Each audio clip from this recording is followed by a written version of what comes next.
Kylian Mbappé au Cameroun, l'ombre de Franck Biya et l'absence de Samuel Eto'o.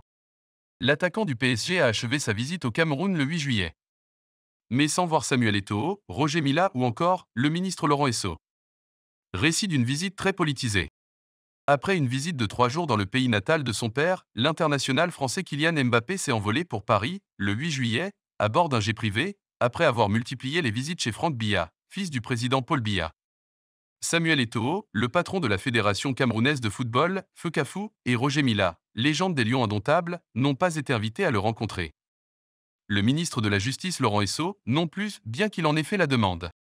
Le séjour camerounais du capitaine des Bleus a été minutieusement préparé par sa mère, Faisal Amari, par ailleurs trésorière de Inspired by KM.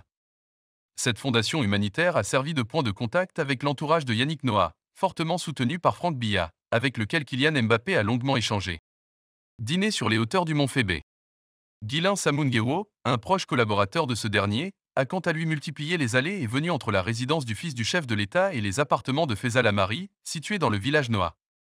Après sa descente d'avion, Kylian Mbappé a été conduit, sous forte escorte militaire, jusqu'au appartement de Franck Biya, sur les hauteurs du Mont Fébé, à quelques kilomètres du palais d'Etoudi, pour un dîner en compagnie d'autres célébrités du monde sportif ainsi que de membres influents de l'administration du pays.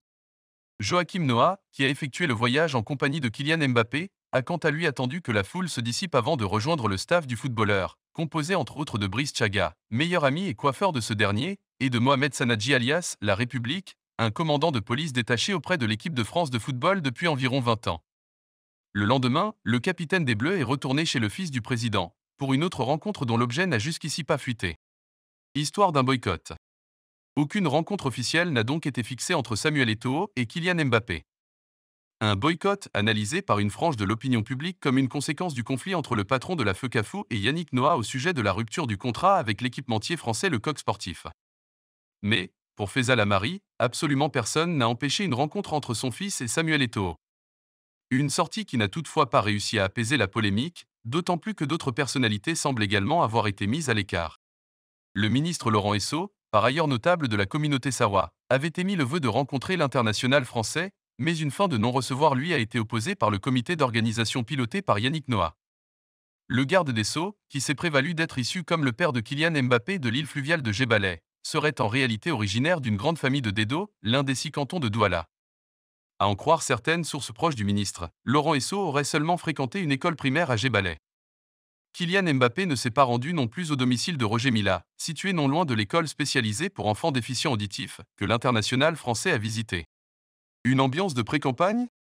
Dans un contexte politique marqué par une lutte de clans rivaux pour le fauteuil présidentiel, la proximité affichée avec Franck Biya, présenté comme le successeur putatif du chef de l'État, n'a pas manqué de faire réagir.